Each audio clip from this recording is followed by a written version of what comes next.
ฮัลโหลทุกคนกราบสบายดีและสวัสดีจ้าพี่น้องเนาะมื้อนี้มาพบกับซ่องกินเที่ยวไปกับน้องจอยเด้อจ้ามื้อนี้สิพาพ่อแม่พี่น้องมาเฮ็ดเมนูปลาพี่น้องมื้อนี้สิมาปิ้งเนาะคิดอยากปิ้งปลานี่พี่น้องเพิ่นขายเป็นพวงแบบนี้เลยสิมีตัวหน่อยตัวใหญ่เนาะนี่เป็นเงินเก็บกะพวงหนึ่ง25,000 กีบพี่น้องตัวนี้จะตัวใหญ่เนี่ยเดี๋ยวมื้อนี้สิมาปิ้งตัวใหญ่นี่แหละพี่น้องปิ้งกินกับปิ้งแล้วก็ตำแจ่วเดี๋ยวตัวหน่อยนี่เอาไว้ก่อน เดี๋ยวเอาไว้ทอดเอาพี่น้องย่านกลางเพิ่นหลายผู้ใดหูแน่พี่น้องเพิ่นเอิ้นปลาอีหยังอันนี้แต่ว่าหางเพิ่นจะเป็นแดงๆแต่บ่แน่ใจว่าปลาอีหยังเดี๋ยวตัวนี้เอาไว้ทอดย่านปิ่งและย่านกลางคนร้ายเถอะ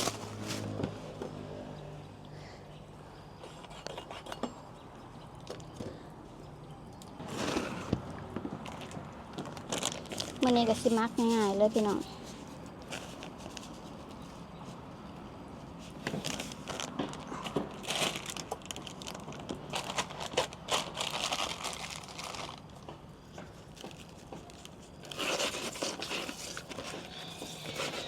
บ่ต้องถอดเกล็ดเพิ่นเด้อทุกคนปิ่งปลานี่เพราะว่ามันสิใหม่มันจะปิ่งใส่เล็กอย่างคือเก่า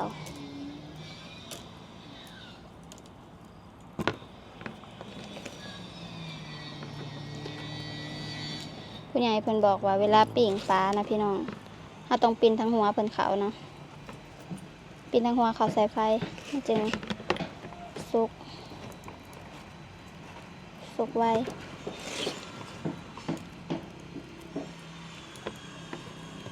มันจะปิ่งแค่4 โตนี่แหละพี่น้องตำแจ่วอุ๊ย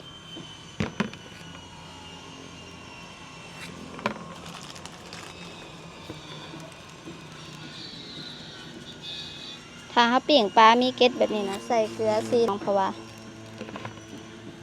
มันจึงบ่ไหม้หัวเส้นโอ้ตกแล้วตัวนึงคล้ายๆแบบเผาปลานิลตัวใหญ่ได้พี่น้องถ้าเป็นปลาที่บ่มีเกล็ดเราบ่ต้องใส่หลายเนาะเพราะมันสิเค็ม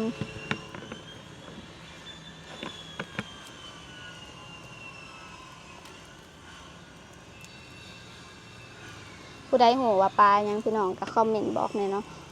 ว่ามันสามารถเอาไปเฮ็ดกินแบบใดๆแน่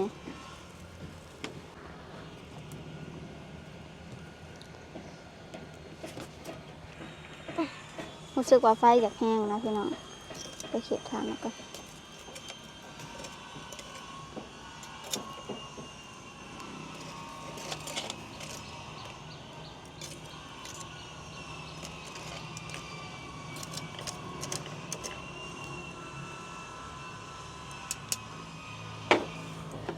เดี๋ยวมื้อนี้สิเฮ็ดแจ่วพริกดิบพี่น้อง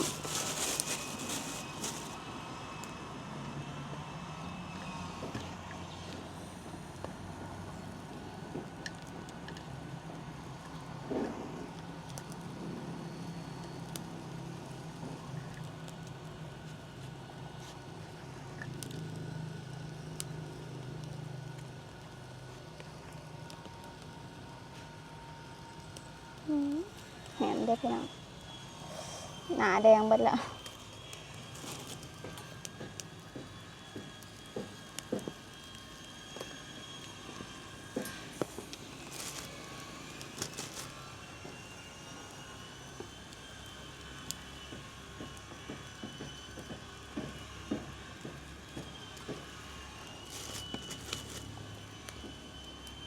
ปลานี่เราก็บ่ต้องปิ่งไฟค่อยปานใดเด้อพี่น้องเพราะว่ามันเนื้อเพิ่นมันสิติดกลางติดมันสิติดเกล็ดเพิ่นเนาะมันสิแหมโพดหั่นนะว่าง่ายๆจ้ะ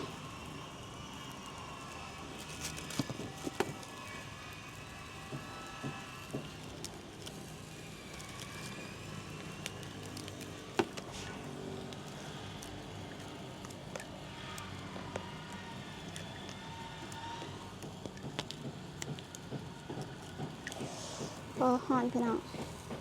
อุ้ยพี่น้องเบิ้งนางเฝ้าอยู่กันยังใหม่ใหม่แบบนี้ใหม่พอดีแบบใหม่พอดีเป็นตะกินขั้นใหม่กว่านี้ก็คือแบบบุเป็นกินนะพี่น้อง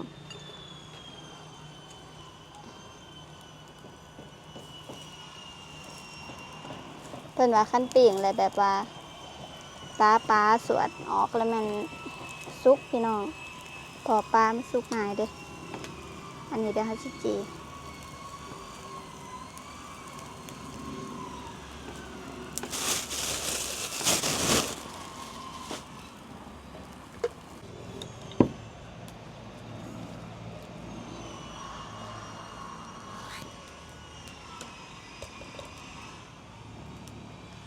พี่น้อง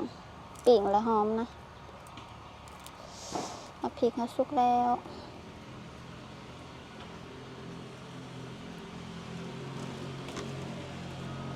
นี่พี่น้องเบิ้งปิ่งเสร็จไปเกลือกับแตงนัวเนาะค้างไปอีกจักหน่อย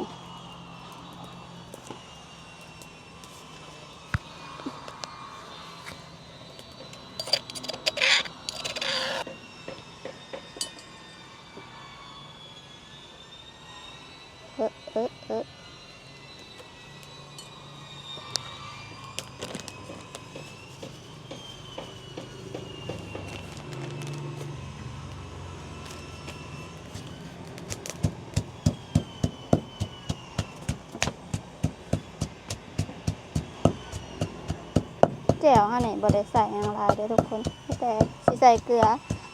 แล้วก็บ่ได้ใส่เกลือพี่น้องใส่แตงนัวเนาะแล้วก็ใส่ปลาแดก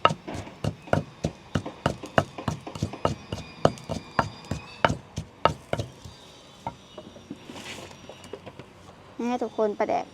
กเบิดบ่เป็นหยังเดี๋ยวใส่น้ำปลาเพิ่มเอา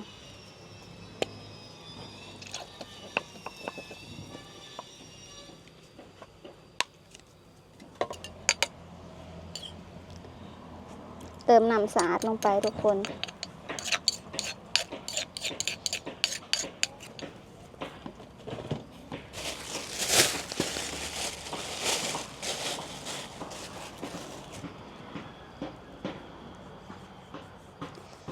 โอ้ยมีด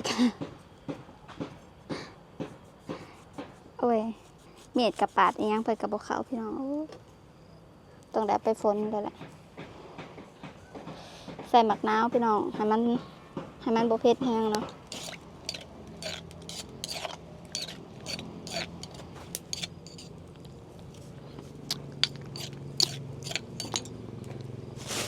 จำนี้ก็จำได้แล้วทุกคน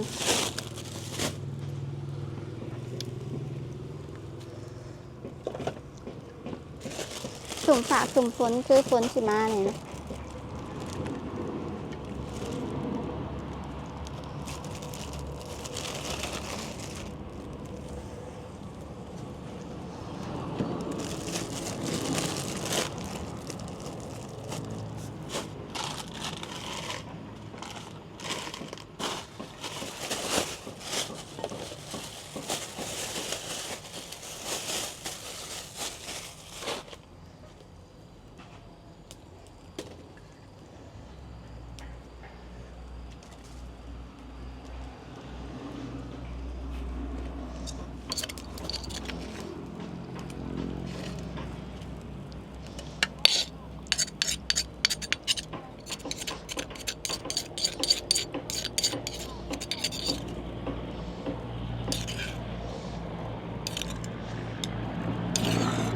แจ่วมักพริกดิบนี่นะพี่น้องมันสิเผ็ดแบบขมิ้นเนาะมันสิเผ็ดแบบเขาต้องมีหมักนาวตัดมันจึงบ่เผ็ดแห้งนี่แจ่วก็แบบง่ายๆเลย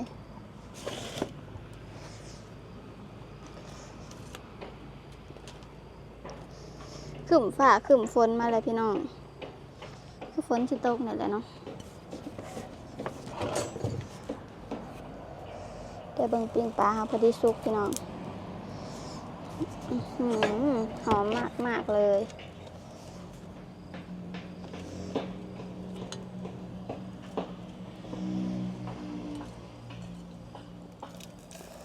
สุกหลายสิบ่แซ่บพี่น้อง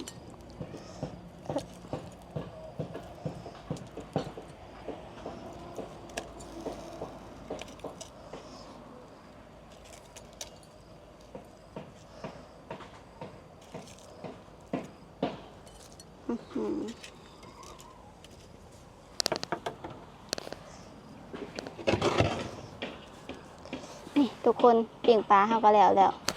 อุ้ยแมงวันปะบัดนี้เดี๋ยวสิมากินข้าวกันมาเด้อพี่น้องเนาะตอนนี้อาหารเฮาแล้วเติ้งปิ่งปลากะเป็นตาแซ่บพี่น้องมากินนำกันเด้อจ้าอันนี้ก็ตำแจ่วพริกดิบกับข้าวเหนียวพี่น้องหนึ่งหอนๆเลยเนาะนี่กินกับปิ่งปลาตำแจ่วพี่น้องยามแรงบรรยากาศครึมฟ้าครึมฝนฝนสิตกแล้วพี่น้อง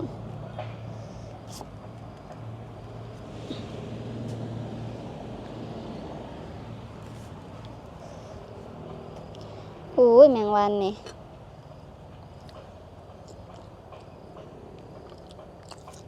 แซ่บแจ่วปิ้งปลาพี่น้องมาเด้อพี่น้องฝั่งไทยฝั่งลาวและต่างประเทศเนาะมากินข้าวแรงนำกันเดี๋ยวสิบีให้พี่น้องเบิ่งนี่พี่น้องโอ้มีไข่น้ำ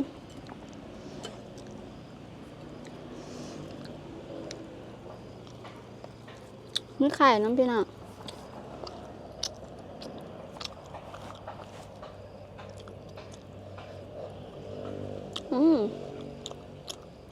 ดีแล้วที่ตัดสินใจบ่อันใส่สีพี่น้องเพราะว่าหนูคิดย่านว่าเพิ่นสิมีไข่นะมีไข่เลยนี่พี่น้องไข่ปลา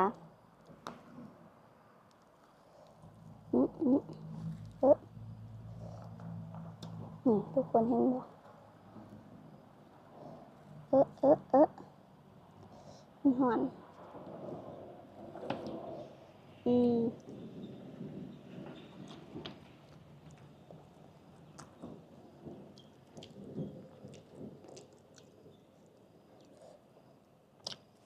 แซ่บยำเพิ่นมีไข่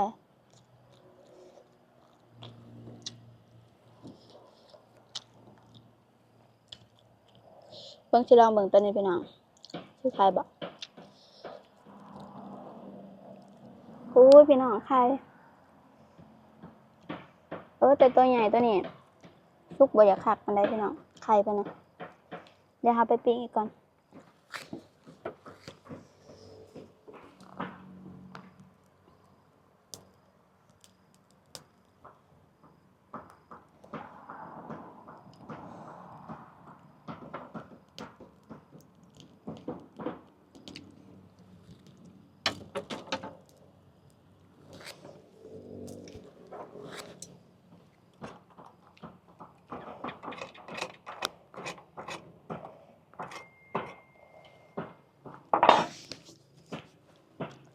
ไข่ทุกตัวเลยบ่จักพี่น้อง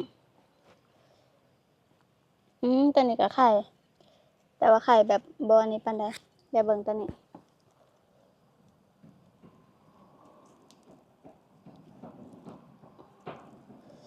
ตัวนี้ก็ไข่อยู่พี่น้องแต่ว่าไข่เพิ่นยังน้อยนึง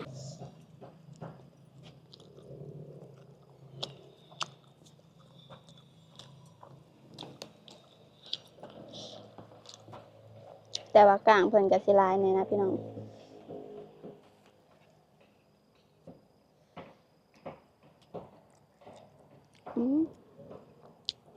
คมหน่อยนึงพี่น้องเพราะว่าเราบ่ได้ใส่เค้ก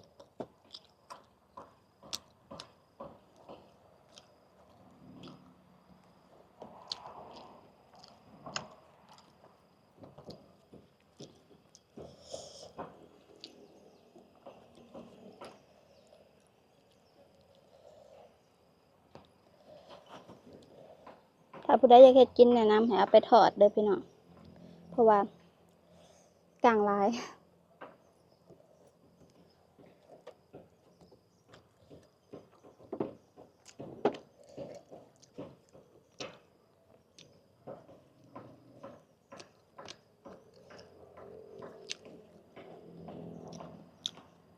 ข้าวห่อนบวกกับอัน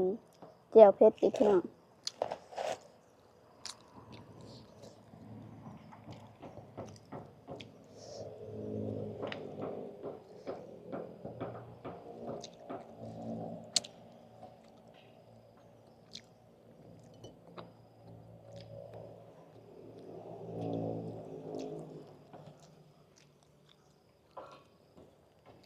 เอาพี่น้องเดี๋ยวสำหรับคลิปนี้จะขอตัวลาไปก่อนเนาะสำหรับผู้ใดที่มาคลิปแบบนี้อย่าลืมฝากกดไลค์กดแชร์กดติดตามคอมเมนต์แล้วก็อย่าลืมกดกระดิ่งเพื่อแจ้งเตือนพี่ต่อไปเนาะเดี๋ยวสำหรับคลิปนี้จะขอตัวไปกินข้าวก่อนพี่น้องตอนนี้เริ่มมืดแล้วครึ้มฟ้าครึ้มฝนสิมาแล้วเนาะเอาสำหรับคลิปนี้กราบสบายดีและสวัสดีจ้า